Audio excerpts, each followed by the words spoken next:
इतिहास लोक में आपका अभिनंदन।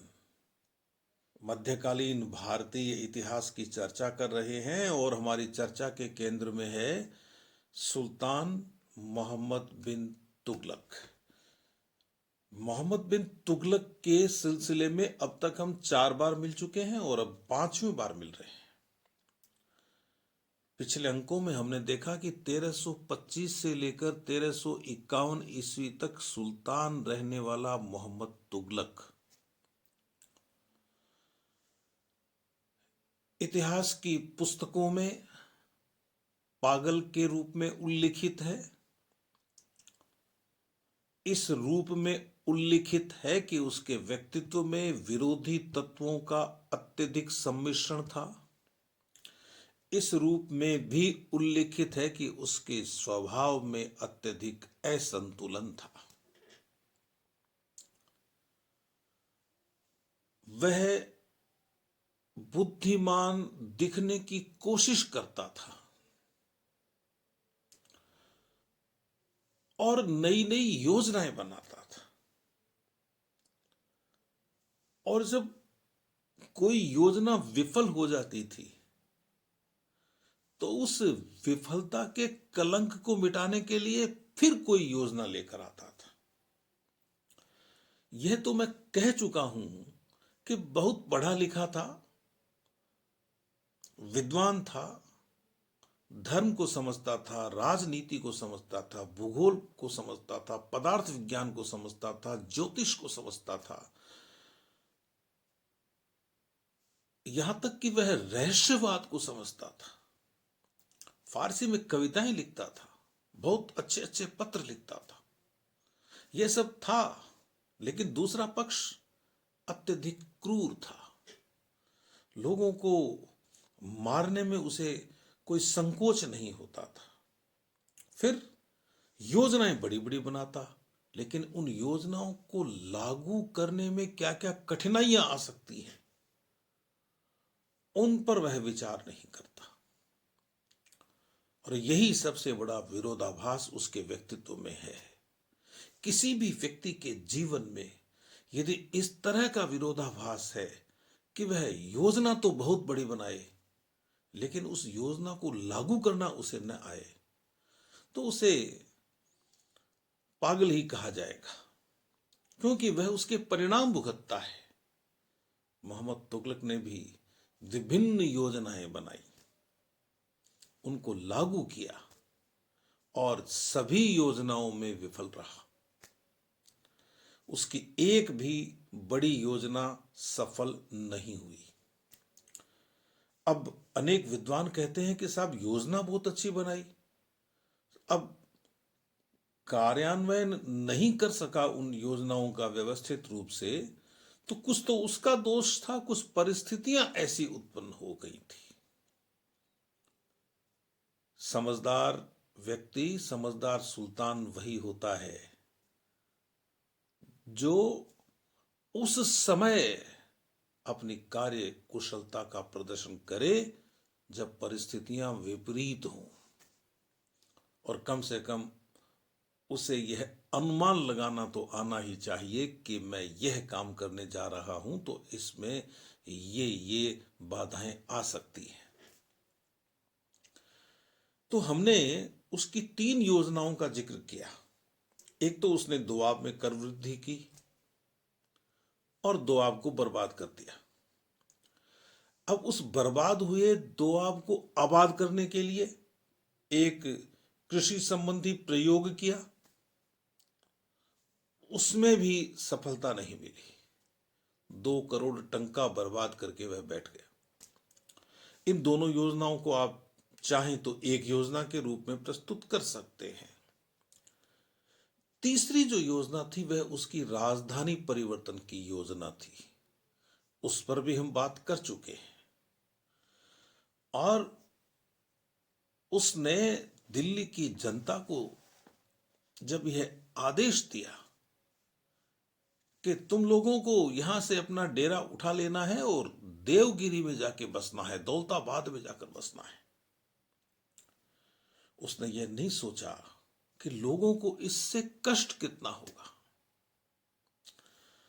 उसे कोई दया नहीं आई, उसे कोई तरस नहीं आया। मुझे अ, बशीर बद्र का एक शेर याद आ रहा है कि लोग टूट जाते हैं। आपने सुना भी होगा, बहुत मशहूर शेर है ये, कि लोग टूट जाते हैं एक घर बनाने में। लोग टूट जाते हैं एक घर बनाने में, तुम तरस नहीं खाते बस्तियां जलाने में। तो राजधानी परिवर्तन का उसका प्रयोग विफल हो गया, उसे वापस दिल्ली लौटना पड़ा। अब हम उसकी एक और योजना की बात कर रहे हैं, और वह भी बड़ी चर्चित योजना है। इसमें भी उसे नुकसान हुआ, और वह योजना है उसके राजधानी परिवर्तन की योजना, उसकी दुआब में कर वृद्धि योजना, उसका कृषि संबंधी प्रयोग, इनसे अलग सांकेतिक मुद्रा चलाने की योजना। अब सांकेतिक मुद्रा क्या होती है? आप यूं समझिए कि बाजार में जो मुद्रा, जो करेंसी चल रही है, उसको किसी दूसरी मुद्रा से विस्थापित कर देना, मुद्रा संबंधी सांकेतिक प्रयोग होता है। अब जैसे चीन में कुबलाई खां ने सोने चांदी के बदले और कागज की मुद्रा चलाई, ऐसे ही ईरान में गैबातू खां ने चमड़े की मुद्रा चलाई। सोना चांदी ले लो और चमड़े से अपना काम चलाओ। यही काम मोहम्मद तुगलक ने किया। उसने जो चांदी का सिक्का था, जिसको टंका कहते थे, उस सिक्के को तांबे या कांसे से बदल दिया कि अब आप मान लीजिए कि आप 10 चांदी के सिक्कों से कोई चीज बाजार में जाकर खरीदते हैं, तो आप उसे 10 पीतल या तांबे के टंके देंगे तो वह आपको उतनी ही चीजें देगा, कम नहीं दे सकता, क्योंकि यह सरकारी व्यवस्था है। इसे आप यूं समझिए। तो उस समय जो चांदी का सिक्का चलता था उसको तो कहते थे टंका, और तांबे का सिक्का चलता था उसको कहते थे जीतल। उसने क्या किया कि चांदी के सिक्के की जगह, चांदी के सिक्के की जगह या तो तांबा काम में लिया, और या उसने कांसा काम में लिया, और कहा कि भाई अब आपको ये चीज काम में लेनी है। तो इसका मतलब यह हो गया कि एक जीतल अब एक टंका हो गया था। आप इसको यूं समझ सकते हैं। तो सुल्तान की यह योजना क्यों बनी? क्या जरूरत आ पड़ी थी सुल्तान को कि उसे यह सब करना पड़ा? 2-3 बातें हैं, और बातें सारी सही हैं।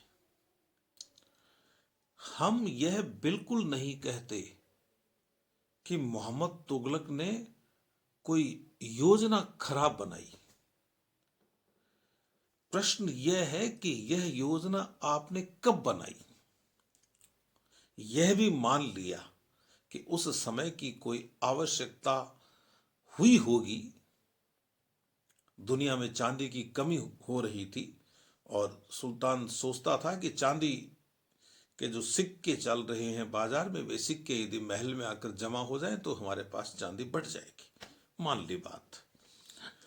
बर्नी कहता है कि उसने जो है वो वह विचार इसलिए किया कि उसकी कुछ योजनाओं में खर्च ज्यादा हो गया था और वह दुनिया को जीतना चाहता था, विजय अभियान करना चाहता था और इसके लिए उसे धन चाहिए था और वह चांदी के रूप में इकट्ठा करना चाहता था। यह भी हो सकता है कोई भी सुल्तान ऐसा कर सकता है। बाजार में जो चांदी चल रही है उस चांदी को यदि वह तांबे से बदल दे तो चांदी उसके खजाने में आ जाएगी और इंटरनेशनल मार्केट में, दुनिया के बाजार में, और सुल्तान की कद्र बढ़ेगी, उसके राज्य की विश्वसनीयता बढ़ेगी। ये बात हम मानते हैं। लेकिन आप योजना बनाते समय आपने, चलो सिक्के बदल दिए, आपने कह दिया कि अब चांदी की जगह तांबा चलेगा और तांबा दोगे तो जितना सामान चांदी के बदले आता था उतना सामान आ जाएगा। मान लिया, अच्छा किया।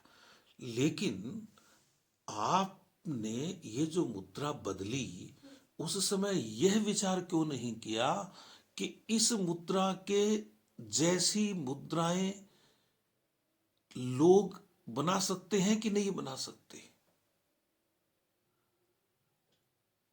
जैसे यह भी कहा जाता है कि यह कोई नया प्रयोग नहीं था। मैं तो खुद कह रहा हूं कि कोई नवाचार नहीं है। मोहम्मद तुगलक की योजनाओं को इतिहास की पुस्तकों में इस रूप में प्रस्तुत किया जाता है जैसे मोहम्मद तुगलक ने कोई नए काम किए हो। मोहम्मद तुगलक के नवाचार, काहे के नवाचार? यदि वह दुआब में कर बढ़ाता है तो कर पहले भी बढ़ाए गए हैं।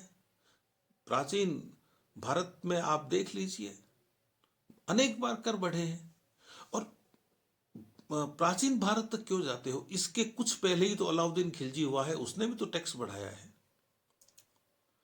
आपको वसूली करनी आनी चाहिए, आपको परिस्थिति देखनी चाहिए।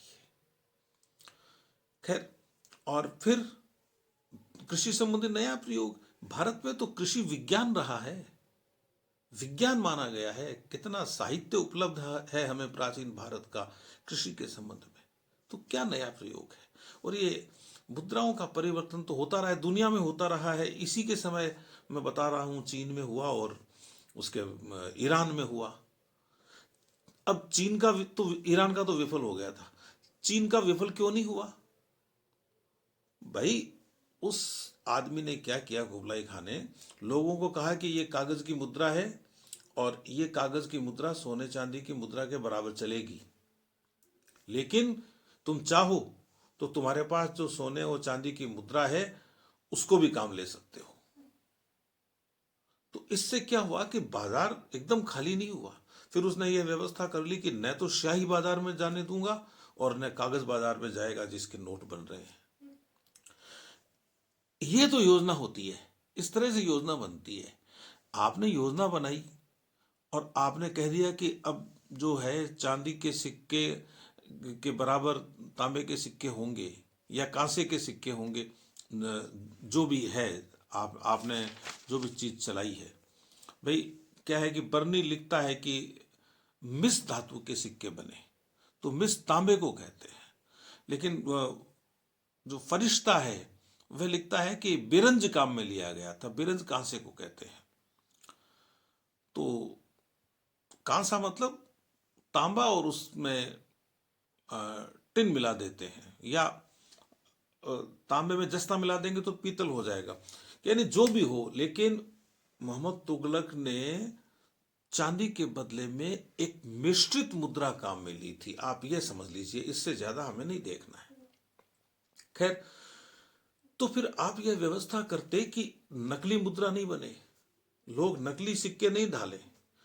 आपको यह व्यवस्था करनी चाहिए थी। यद्यपि सिक्कों के सुधार में वह शुरू से ही लगा हुआ है, वह नए नए सिक्के भी लेकर आ रहा है। लोगों ने तो उसको सिक्कों का बादशाह तक कहा है, सॉरी, सिक्कों का सुल्तान तक कहा है उसको। बादशाह तो मुगल काल में पढ़ाऊंगा, बात करूंगा मैं बादशाहों की। तो खैर, तो अब आपने वो व्यवस्था की नहीं। अब लोगों ने क्या किया, लोगों ने घरों में सिक्के ढालने शुरू कर दिए। ये कहते हैं कि प्रत्येक सुनार का घर है वह टकसाल बन गया। लोग ले जाते पुराने बर्तन भांडे और धातु के बने हुए और कहते इनके सिक्के डाल दो, मैं सिक्के डाल देता। अब उन सिक्कों का मूल्य क्या रहा फिर बाजार में? हालत यह हो गई कि लोग तांबे के सिक्के लेने को तैयार ही नहीं है और दुनिया भर का तांबा इकट्ठा हो गया। तो फिर इलाज क्या है? जब आप इस तरह की योजना बना रहे हो कि आपके सिक्के की नकल कोई कर सकता है, तो फिर आपने क्या अच्छा किया?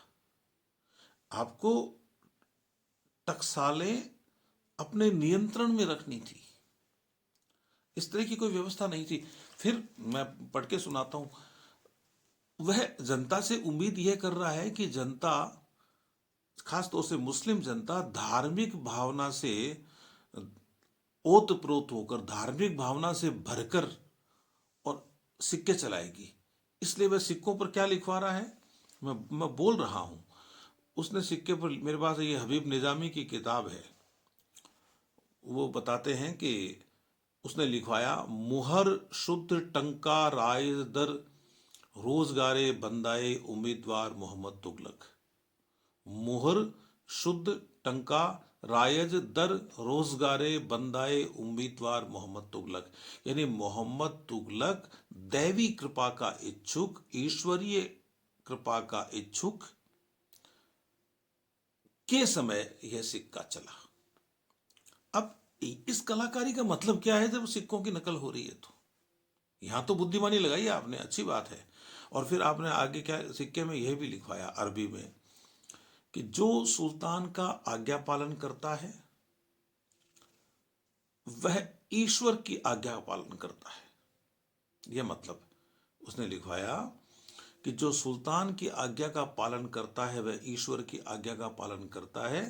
ईश्वर की आज्ञा का पालन करो तथा पैगंबर और अपने शासक का सम्मान करो, का आज्ञा पालन करो। आज्ञा पालन, आज्ञा पालन, आज्ञा पालन लिख रहा है वो। यह बात हमने मान ली। लेकिन किसी भी मुद्रा की सफलता की शर्त यह होती है कि जनता उसको स्वीकार कर ले। जनता ने उसको स्वीकार ही नहीं किया, क्योंकि क्योंकि नकली माल आ गया बाजार में। अब लोग चांदी के सिक्के लेने को तो तैयार हैं, लेकिन देने के लिए वे फिर तांबा आगे कर देते हैं। यानी भारत के विदेशी व्यापार का सत्यानाश हो गया उस समय। आप ये देखिए, विदेशी व्यापारी जब भारत से माल खरीदते हैं तब तो वे तांबा दे रहे हैं, कांसा दे रहे हैं, और जब उनसे भारत वाले लोग माल खरीदते हैं तब वे बदले में चांदी मांगते हैं, सोना मांगते हैं, चांदी सोने के सिक्के मांगते हैं। तो अब व्यवस्था सारी चरमरा गई। आप इसको यूं समझ सकते हैं कि सारी व्यवस्था चरमरा गई। अनधिकृत व्यक्ति यदि सिक्के बना रहे हैं तो उनके दंड की व्यवस्था होनी चाहिए थी। फिर यह किया सुल्तान ने, उसको लगा कि मामला बिगड़ गया तो वह घबरा गया। अब या तो वह यह कह दे कि मैं बंद कर रहा हूं तांबे के सिक्के, चांदी के चलेंगे। तो लोगों ने चांदी के सिक्के तो दबा लिए थे, घरों में गाड़ दिए थे खूब सारे। अब वे कहां से निकाल के लाएंगे? लोगों ने चांदी के सिक्कों को गला के बर्तन बना लिए थे, रख लिए थे, सुरक्षित भविष्य में काम आएंगे। देखो, लोगों को यह समझाना बहुत कठिन है कि चांदी और तांबा एक बराबर है। यानी वे एक ही बात मानते थे कि ऐसा कैसे हो सकता है, चांदी चांदी होगी, सोना सोना होगा, और तांबा तांबा होगा, कांसा कांसा होगा। ये समतुल्य कैसे होंगे? सम मूल्य इनका हो कैसे सकता है? नहीं समझ में आया लोगों के। तो अब यह विश्वसनीयता ही नहीं बनी मुद्रा की। जब विश्वसनीयता नहीं बनेगी तो फिर सारा ढांचा ही चरमरा जाएगा, क्योंकि मुद्रा चलनी तो पब्लिक में ही है ना, लोगों के बीच ही तो चलनी है। तो मैं ये कह रहा था कि जिस तरह से चीन में कुबलाई खान ने प्रयोग किया, वैसे प्रयोग आप करते तो शायद आपको सफलता मिलती। अब हुआ ये कि सुल्तान को लगा बाद में कि ये तो पूरा बाजार बिगड़ गया है, कितने ही तांबे के सिक्के ले जाओ लोग माल ही नहीं देते हैं। अपन सुनते हैं ना कई बार कि महंगाई कहीं ऐसा ऐसा न हो कभी कि लोग बोरा भर के रुपए ले जाएं और थैला भर के सामान लाएं। हालत वैसी हो गई थी। तो अब यदि वह बंद कर दे तांबे के सिक्के तो बाजार ठप, बाजार एकदम ठप, कुछ चले ही नहीं बाजार में, बाजार पहले से बुरे बुरे हाल में था। और फिर सुल्तान की सल्तनत की साख खराब होती है। लोगों ने कहा साख खराब हो जाएगी, तो फिर क्या इलाज है? तो इलाज यह है कि लोगों से आप तांबा ले और बदले में चांदी सोना दो। तो उसने फिर ये घोषणा की कि साहब आप तो तांबे के सिक्के दे जाइए और चांदी के सिक्के ले जाइए, सोने के सिक्के ले जाइए। अब क्या हुआ, दिल्ली के पास तुगलकाबाद में पहाड़ बन गया तांबे के सिक्कों का। जो नकली सिक्के थे वे सारे सिक्के लोग लेकर गए सुल्तान के आदमियों के पास और बदले में उनको चांदी के सिक्के दे दिए गए, सोने के मांगे उनको सोने के दे दिए, उनके मूल्य के बराबर के। इस तरह से बहुत नुकसान हुआ। अब जो लोग ये कहते हैं ना कि उसके सामने आर्थिक संकट था और उसने खजाना भरने के लिए, उस आर्थिक संकट को दूर करने के लिए और यह प्रतीक मुद्रा चलाई, उन लोगों को यह ध्यान देना चाहिए कि यदि यही बात होती तो वह तांबे के या कांसे के सिक्कों के बदले और लोगों को सोना चांदी कहां से दे देता? उसके पास नहीं होता तो उसके पास बहुत था। वह तो यह चाहता था कि भाई दुनिया के बाजार में चांदी की कमी हो रही है तो अपन चांदी इकट्ठी कर लें, चांदी की व्यवस्था हमारे पास हो जाए। दूसरा ये कि योजनाओं में खर्चा तो वह कर ही चुका था, दान पुण्य करने पर उतरता था तो पागल की तरह दान करता था, तो फिर पैसा तो चाहिए ही था। इतना कुछ करने के बाद भी उसका खजाना जो है ना वह खाली नहीं था। बस आपको यह ध्यान रखना चाहिए, वह कोई दिवालिया नहीं हो गया था। कोशिश उसने बहुत की, पहले से ही वह कोशिश तो कर ही रहा था। उसने, जैसे आप ये समझ लीजिए कि जैसे सोने का सिक्का है उसका वजन बढ़ा दिया, तो इससे क्या हो गया कि चांदी के सामने उसकी कीमत थोड़ी सी कम हो गई। ये अनुपात है वह हम देखें यदि तो ये अनुपात कम होता जा रहा है दोनों के, सोने और चांदी के बीच का उसके समय में। लेकिन अब जब आपने अपनी मुद्रा की सुरक्षा की व्यवस्था नहीं की तो फिर इन सब चीजों का कोई फायदा नहीं है। बर्नी लिखता है कि प्रत्येक हिंदू का घर टकसाल हो गया। अब यहां हिंदू मुसलमान का मतलब नहीं है, यहां तो जिसके पास था न तांबा वही निहाल हो गया। और सबसे ज्यादा निहाल तो होते हैं अमीर लोग। जब भी मुद्रा परिवर्तित होती है तो ये जो धनी और पैसे वाले लोग हैं वे सबसे पहले अपनी व्यवस्था करते हैं। तो धनी और पैसे वाले लोग हैं, ये जरूरी नहीं कि मुसलमान नहीं हो, हिंदू मुसलमान सभी थे और सभी ने इस चीज का फायदा उठाया। हमें यह देखना पड़ेगा। और फिर ये जो गड़बड़ हुई बाजार में कि नकली सिक्के आ गए और खूब आगे बर्बादी हो गया। सुल्तान तो एक बार तो व्यवस्था भंग हो गई, खजाने से बहुत धन बाहर निकला। तो इसकी जिम्मेदारी तो तय करनी चाहिए थी ना। उसने किसी पर कोई कार्रवाई नहीं की, उसने दंडित नहीं किया नकली सिक्के बनाने वालों को। सुल्तान था, कोशिश करता तो ज्यादा नहीं तो कुछ लोगों को तो पकड़ ही सकता था, लेकिन उसने एक ही बात की कि जो हो गया सो हो गया, सल्तनत की प्रतिष्ठा रहनी चाहिए। तो लोगों को दंडित न करने की कीमत पर आप सल्तनत की प्रतिष्ठा रख रहे हो, ये ठीक नहीं है। तो क्या है कि मुख्य कारण यही है कि जनता ने चांदी को जमा करना शुरू कर दिया, तांबा निकालना शुरू कर दिया। और लोगों ने भू राजस्व का भुगतान भी जाली मुद्रा में किया। इसके अलावा जो जिद्दी स्वभाव के व्यक्ति थे, उन्होंने तांबा दे दे के हथियार खरीद लिए, इससे भी नुकसान हुआ। और विदेशी व्यापारियों ने धोखा दिया। धोखा क्या दिया? वे तो अपने लाभ के लिए काम करेंगे। जब वे भारत से चीज खरीद रहे हैं तो तांबा दे रहे हैं नकली, और जब भारत के लोग उनसे चीज खरीदना चाहते हैं तो वे कहते हैं कि चांदी लाओ या सोना लाओ, हम ये नहीं करेंगे। तो खैर, ऐसी कुछ बातें हैं जो इस राजधानी परिवर्तन के संबंध में थी। और यदि कोई सुल्तान अपने राजकोष को उन्नत बनाने के लिए ऐसा करता है तो गलत नहीं है, ये हम पहले ही कह चुके हैं। लेकिन एक बात हमें ध्यान में रखनी चाहिए कि सुल्तान को नए नए प्रयोग करने का शौक भी था। वह कोई न कोई नई चीज लेकर आता ही रहता था और बड़े जोश में आता था, लेकिन बाद में उसका जोश है वह ठंडा पड़ जाता था। और सबसे जो बुरा नुकसान हुआ, जो तात्कालिक नुकसान हुआ, यह हुआ कि बाजार खत्म हो गया, बाजार टूट गया हिंदुस्तान का। तो इस बात की तरफ भी ध्यान देना चाहिए कि भाई ये जब बाजार टूटेगा तो फिर वह 1 साल 2 साल 3 साल में ठीक नहीं होता है, उसको टाइम चाहिए, समय लगा और वह ठीक हुआ भी।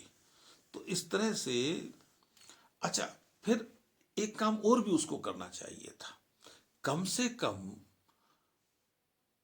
उन लोगों के प्रति तो विनिमय के नियम बनाने ही चाहिए थे जो विदेशी थे। दूसरे देश के लोग भारत के साथ व्यापार कर रहे हैं तो विनिमय का एक निश्चित फार्मूला देना चाहिए था उसको, इतने के बदले इतना। ये उसने किया नहीं। तो जैसे जैसे जैसे काम चलता रहा वैसे ही काम चलता रहा, कोई बड़ा परिवर्तन उसने नहीं किया। अच्छा, सोने का भी वजन भी उसने, सोने के सिक्के का वजन भी बढ़ाया, 175 ग्रेन से उसने 200 ग्रेन कर दिया ताकि भाई चांदी का महत्व बढ़े, लेकिन बाद में उसे वापस लेना पड़ा। तो इस तरह से कुल मिलाकर उसके राजधानी परिवर्तन के काम से जो नुकसान हुआ, उसके कृषि संबंधी प्रयोग से जो नुकसान हुआ, उसके ये जो दोआब में कर वृद्धि से जो नुकसान हुआ, उसी कड़ी में आप उसकी सांकेतिक मुद्रा से संबंधित योजना को भी जोड़ लीजिए, इसमें भी उसको नुकसान हुआ। यह जरूर है कि वह जो राजधानी परिवर्तन वाली जो बात है, लोग कहते हैं कि राजधानी परिवर्तन में खर्चा हो गया बहुत ज्यादा, इस वजह से किया। तो राजधानी परिवर्तन इसके बाद की घटना है। खैर, तो इस तरह हमने देखा कि मोहम्मद तुगलक